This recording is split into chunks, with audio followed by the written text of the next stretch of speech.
Aphoristic appendage to On Truth-Telling. 1201-1250. 1201. Personne ne maîtrise la langue, ce qui fait d'elle, avec ses méthodes à la fois glaciales et fulgurantes de faire du travail ou d'opérer des changements, le maître de l'humainement possible. Aucune installation ou opération fortunée et autosuffisante ne peut empêcher ces incursions mineures en tant qu'élément hostile ou mettre son centre à l'abri d'une éventuelle attaque. Aucune hégémonie politique, sociale, culturelle ou philosophique ne peut se maintenir sans abriter et affronter ce ver en constante évolution. 1202. Le lièvre est dans l'histoire comme quelque chose de déjà passé, mais la tortue comme quelque chose de toujours en cours. 1203. Aphorisme Covid-19. Bienvenue dans le nouvel ordre mondial. Non seulement sur le lieu de travail, mais dans tous les magasins et dans tous les lieux, l'égalité des chances s'étend désormais au fait d'être traité comme un porteur de maladies potentiellement dangereuses. 1204. Lorsqu'il s'agit d'élaborer des politiques communes en tenant compte du politiquement correct, la ruse et la lâcheté des entreprises s'allient pour former en quelque sorte le civisme. 1205. Aphorisme Covid-19. Le coronavirus, le changement climatique et le racisme systémique ont en commun des causes qui, comme Dieu, sont largement invisibles et des effets qui, comme les agissements du diable, s'étendent de A à Z. 1206. Aphorisme Covid-19. Les masques en tissu fin portés en public et en privé pour éviter la contagion seront un jour considérés comme aussi efficaces que les amulettes et les symboles religieux. 1207. Aphorisme Covid-19. Chaque jour, 150 000 personnes meurent sur cette planète. S'il était possible de verser une larme pour chacune d'entre elles, on serait soi-même mort en un rien de temps. Par conséquent, la commisération pour tous ces inconnus ou même une fraction d'entre eux n'est qu'une mise en scène de son humanité, au cas où quelqu'un aurait des doutes à ce sujet. 1208. Tout comme la piété a été utilisée dans le passé pour couvrir une multitude de péchés, le politiquement correct est aujourd'hui de rigueur. 1209. Le journalisme traditionnel lutte actuellement pour sa survie en se battant pour conserver son audience, sa crédibilité et sa déontologie, mais, notons-le, dans cet ordre et dans cet ordre seulement. 1210. Les commentaires politiques écoutés aujourd'hui seront rappelés plus tard comme s'il s'agissait d'un bruit de fond pendant que l'on faisait d'autres choses. 1211. Le courage et la sagesse réunis constituent non seulement un alliage, mais de l'or pur. 1212. La plupart des informations et commentaires populaires sont là pour tous ceux d'entre nous dont la vie n'est plus aussi mouvementée et chargée d'émotions qu'elle l'était peut-être autrefois ou que nous le souhaiterions secrètement. 1213. Avant les assassinats, avant les atrocités, avant les massacres et les exécutions, avant les génocides, une chose est absolument nécessaire, une guerre de propagande implacable qui fait croire à un groupe, à une faction, à un camp, à un pays que l'autre a enfin ce qu'il mérite. 1214. Malheur à ceux qui sont victimes de la fureur débridée de la foule. Car une fois que ce monstre à tête d'hydre est libéré des normes du comportement civilisé, il ne pense plus qu'à sa colère, à son pouvoir et à sa capacité à faire presque n'importe quoi en toute impunité. 1215. S'il y a aujourd'hui des gens qui ne croient pas que de nombreux gouvernements peuvent agir stupidement, ils ne savent rien de la Première Guerre mondiale, du moins, de l'une de ses principales causes, une série d'alliances militaires entre des nations européennes voisines qui étaient non seulement industrialisées et hautement compétitives, mais aussi lourdement armées. Conçues comme un moyen d'offrir des avantages et une protection mutuelle et d'éviter toute guerre sur le continent, ces alliances ont non seulement permis qu'un incident hostile déclenche une série de gestes agressifs et d'actions guerrières, mais aussi que ces hostilités soient honorées en tant qu'engagements légaux. En définitive, aucune autorité n'a remarqué que tous les facteurs de contrôle avaient été effectivement éliminés et que le conflit entre les nations était devenu une affaire mutuellement destructrice d'une telle ampleur qu'un éventuel vainqueur final n'en sortirait guère grandi. 1216. Quelle meilleure preuve que ceux qui sont censés contrôler le monde ne le font jamais complètement et peuvent laisser les choses échapper dangereusement à leur contrôle que la Première Guerre mondiale. 1217. De nos jours, on parle beaucoup du discours de haine, mais très peu de sa manifestation la plus évidente et la plus dangereuse, l'hostilité et la violence verbale qui caractérisent le discours politique. Pensez qu'il est possible de l'éliminer en poursuivant une série de succès limités sur tel ou tel front, pensez qu'il est possible de l'extirper de la psyché humaine, pensez qu'il est possible de le réduire de manière mesurable alors qu'il est généré quotidiennement par les différences et les désaccords politiques, c'est ignorer sa nature d'hydre, sa capacité à faire pousser de nouvelles têtes lorsque l'on en coupe d'autres. 1218. Les gouvernements d'aujourd'hui ne semblent pas plus conscients du grand danger qu'ils courent en polarisant l'opinion publique que les gouvernements européens de la fin du XIXe siècle n'étaient conscients de ce qu'ils faisaient en prélude à la Première Guerre mondiale. Si l'on peut dire que cette dernière situation s'apparentait à l'utilisation d'explosifs volatiles d'une puissance inconnue pour relier des pays, il en va de même pour la première, à l'exception du fait que ce ne sont plus les alliances militaires qui constituent la menace cachée, mais les alignements culturels, économiques, corporatistes et politiques. 1219. Le pire cauchemar d'un dictateur, c'est que les nombreuses personnes qui parviennent à une nouvelle compréhension de leur situation transformant la peur en colère. 1220. Aphorisme Covid-19. Dans un monde où tout un chacun porte un masque comme une forme douteuse de protection ou de soutien au gouvernement, arborer un large sourire devient un acte révolutionnaire. 1221. Aphorisme Covid-19. Le dicton « porte-toi bien », si souvent entendu de nos jours, semble se faire l'écho d'une peur devenue à la mode. 1222. Aphorisme Covid-19.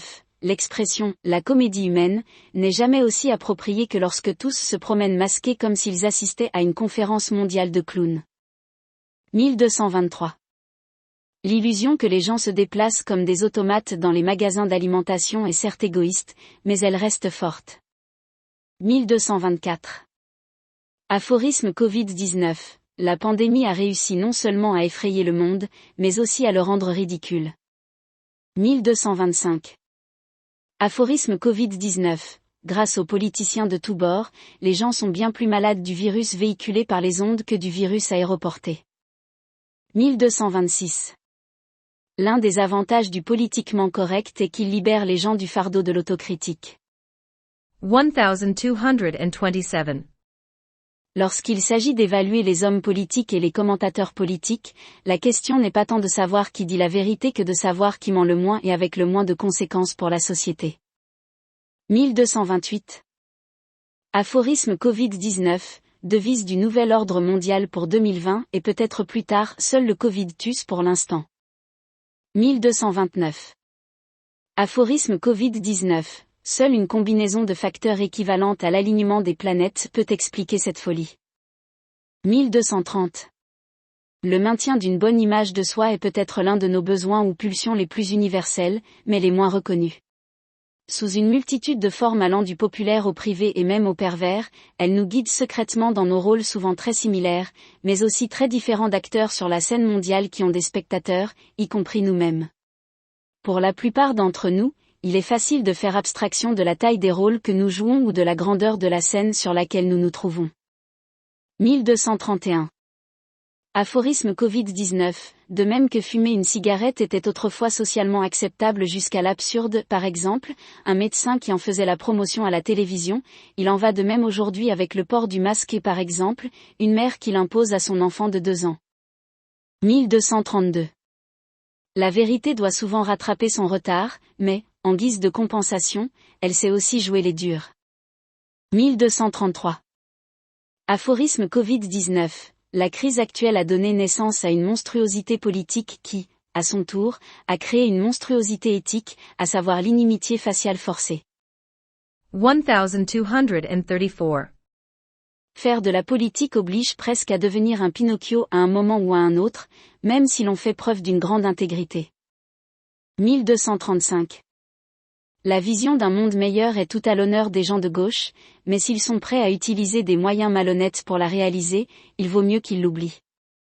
Mais, bien sûr, ils ne le feront pas. 1236. Nous avons des médias et des hommes politiques malhonnêtes que beaucoup de gens respectent pour des raisons qui ne sont pas évidentes, à moins qu'il ne s'agisse simplement du fait qu'ils n'ont ni le temps ni l'envie de les vérifier. 1237. La mort est une indifférence totale à l'égard des activités et du brouhaha de la vie, à un degré plus profond que le simple fait d'en rêver. 1238. Le fait de se rapprocher de la gauche, où les projets utopiques peuvent prospérer, permet aux hommes politiques de faire des promesses grandioses. Aujourd'hui, elle semble concerner le changement climatique et les pandémies, ce qu'il faut faire et comment le faire n'est pas très précis. Demain, il sera peut-être question de tremblements de terre, de volcans, d'astéroïdes et de dérives des continents. Bien sûr, tout cela est ridicule, mais, politiquement parlant, c'est logique, car beaucoup de gens sont prêts à croire que le gouvernement a des pouvoirs dignes d'un dieu. En vérité, ce que ces sorciers accomplissent en ralliant des populations entières à leur cause frise le surhumain, mais d'une manière moins divine que démoniaque. 1239. La jeunesse est fraîche pour ce monde et sa fonctionnalité, elle s'y intègre souvent mieux que l'âge. Mais lorsqu'il s'agit de ces aberrations, souvent l'œuvre de ceux qui ont de l'expérience et des intentions égoïstes, elle se révèle ignorante, mal informée et mal équipée. 1240. Dans les affaires humaines où la corruption est assez courante, la correction est aussi là pour nous sauver de nous-mêmes. 1241. Le problème des médias et des hommes politiques de nos jours, c'est qu'ils ont tendance à ne pas être honnêtes sur toute la ligne. 1242. Lorsque l'avenir est loin de nous, nous sommes peu enclins à l'envisager comme une expérience vécue, malgré les espoirs bouillonnants et lointains de la jeunesse. Mais tant que nous sommes en vie, il ne manque jamais de se réaliser comme tel, de se glisser ou de se lier à nous, avec ou sans un acte conscient de comparaison avec le passé. Autant que ce changement ou cette transition entre dans notre conscience, nous ferons le point sur les attentes satisfaites ou non, en nous rappelant peut-être tout le temps que, n'étant plus ce qu'il était, il ne peut que revenir comme une nouvelle découverte et une nouvelle déception. 1243. L'avenir est le pouvoir du passé qui pousse vers et à travers le présent comme sa réalisation continue, sa récréation autodestructrice. 1244. Un débat présidentiel américain consiste en deux comptes rendus opposés et très exagérés des réalisations et des échecs du titulaire de la fonction suprême. 1245. Un débat présidentiel américain est un échange de coups bas qui permet à tous les commentateurs d'occuper le terrain de la morale d'une manière qui anéantit l'idée qu'il puisse y avoir un terrain d'entente. 1246. Si mourir était aussi facile que s'endormir, si cela ne nous faisait plus peur, qui ne se perdrait pas dans un rêve ou un état de rêve ou ne se consumerait pas comme un papillon de nuit dans une flamme.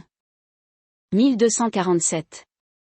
Les armées permanentes sont des abattoirs en devenir, si ce n'est pour une génération, c'est pour une autre. Les moyens d'en faire une profession honorable, voire glorieuse, ne manquent pas, mais, au-delà de ces pratiques à long terme qui détournent efficacement l'attention du résultat final, quelle horreur hante ces armées permanentes comme un élément courant, presque banal, des livres d'histoire, de ce qui est nécessaire à la protection, voire à la survie d'un peuple ou d'une nation, des règles et règlements inscrits dans des institutions remontant à l'Antiquité, peut-être psychologiquement distanciés et même éliminés par l'exécution d'une série de manœuvres militaires en temps de paix et d'exercice sur la place d'armes, qui manquent cruellement aux nouvelles recrues jetées sur le champ de bataille, qui font contrepoint aux pertes sur le champ de bataille, comme la navigation sur une mer calme. Un naufrage. 1248. Pour conserver le pouvoir, de nombreux dirigeants politiques, voire la plupart, sont prêts à prendre un bain de boue occasionnel, car, s'ils gagnent la plupart de leurs batailles ou ne perdent pas les plus importantes, ils savent qu'ils peuvent conserver une sorte de respectabilité récurrée. 1249. Oui, la règle est puissante, mais l'exception l'est tout autant. En effet, si elle est bien placée ou très efficace, elle peut conduire à sa propre propagation ou à l'extinction de tous. 1250. Il se peut que les sociétés ou les peuples, frappés, doivent eux aussi toucher le fond avant de pouvoir relever la tête.